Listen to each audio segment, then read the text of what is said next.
Hey, it's Angel here with Cut It Outdoors, and I'm going to be tying for you this Predator Nymph that I've come up with. It's called the Predator Nymph because I tied it using bobcat fur and coyote fur, some of the very first material ones that I had on hand when I first started tying. I'm new to fly fishing and new to fly tying, and especially new to fly fishing for trout. And this pattern served me well in my first few outings fishing for some of these stocked trout. Now, some might consider this, in the category or able to be categorized as a caddis nymph. We'll just call it a generic nymph pattern. And so here we go, the Predator Nymph. In the vise, I have a size 16 demonstration there, and so I'm going to attempt to tie one in a size 14, which is my go-to pattern or go-to size. And so we're going to be using an Allen fly fish hook size 14. The bead is a gold tungsten bead, also from Allen Fly Fish, and I'll put a link to their website if you're not already familiar with them. Best pricing out there. Other materials in this is going to be some tinsel flash, and for the hackles, a Hungarian partridge feather. And so for thread, I'm using a 70 denier cream color by Danville.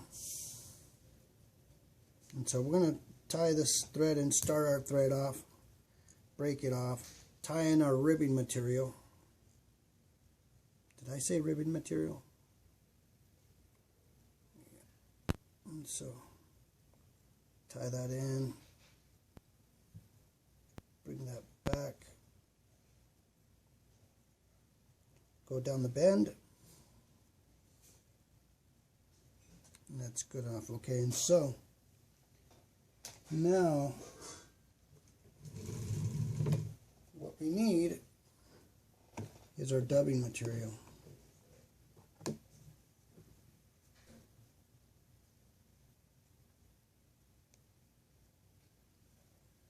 And so, like I said, I'm using a blend of bobcat fur.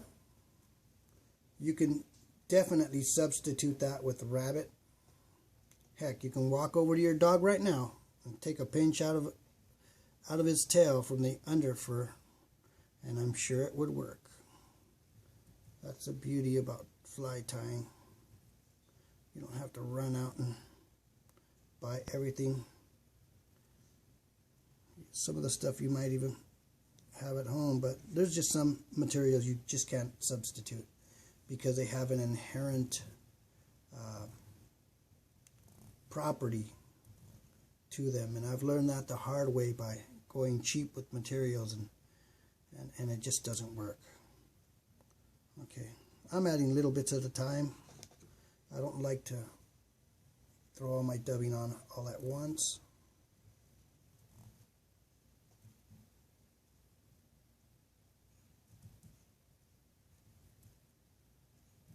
So we're going thicker as we get near the head, and just a hair more. And so, like I said, I'm fishing stocked trout with this pattern. We're not trying to match any hatch. Obviously, these fish have come from a hatchery, most likely being fed pellets.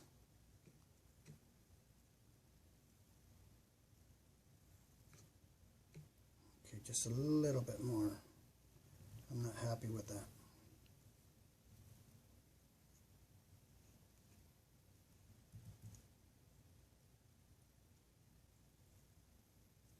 Okay, so now that we got that done, I'm going to go ahead and trim some of this craziness. I don't want it too wild. You want to dub it not too tight, but not too loose, because your ribbing material is going to get lost in it.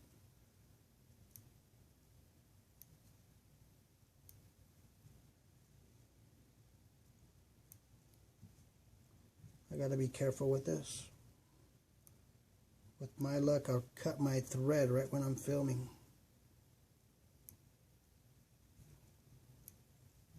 I mean, you don't have to be so intricate with it, but I'm gonna go ahead. I'm gonna be fishing this over at Tonto Creek this weekend. Get my thread out of the way here. And so, just spin this here. I'm going to throw a few turns right at the bottom to create just a little tag.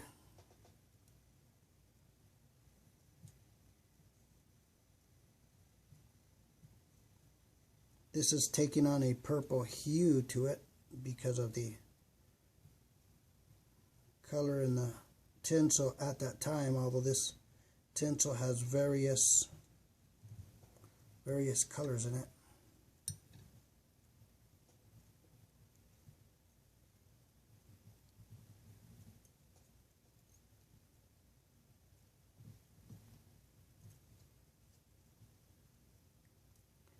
Okay, let's trim out our tinsel.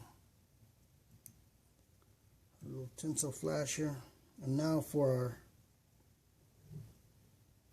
preparing of our hackle. This is a partridge feather, a Hungarian partridge, and so one of the things we want to do is go ahead and grab the very tip of it with our hackle pliers and very gently stroke these back, and so we've created a tie-in point.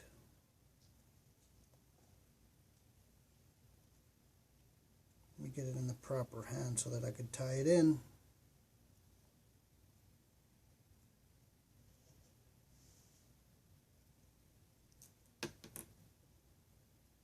This is a very small feather. You're going to have to bear with me because this is not easy. Okay. So we've got our, there we go.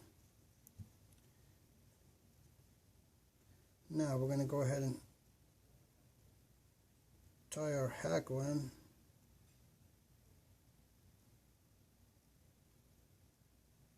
A few turns there. And let me trim off that little tag.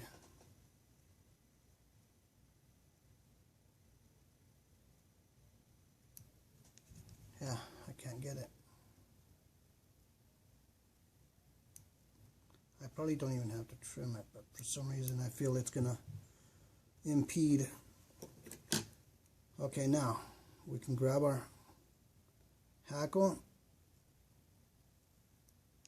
very gently, because this is really thin, a really small feather here. Try and work you want to just brush this with your fingers, kind of fold it, get all your material going backwards before you actually start turning your hackle around the neck here. So we got 1,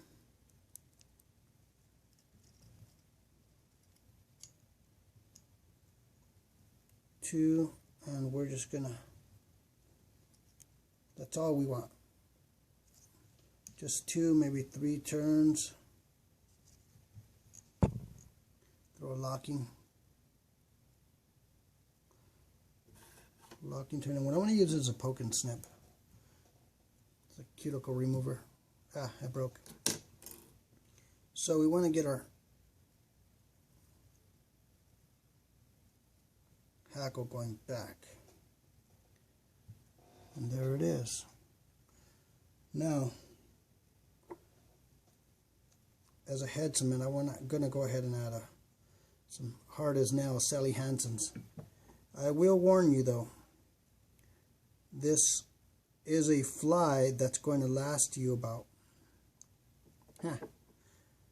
6 fish. I kind of gauged it on one of my outings, 6 fish. And the tinsel will be gone, displaced, ripped off, because trout have teeth. And so 3-turn whip finished. We're done. Take our poke and snip. And there it is.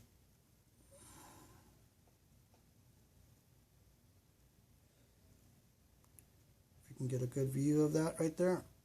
Very simple, beginner's generic nymph pattern. It worked and served me well. I hope it does to you. Hope you enjoyed this video. Feel free to comment, give suggestions, leave a comment below, and thanks for watching.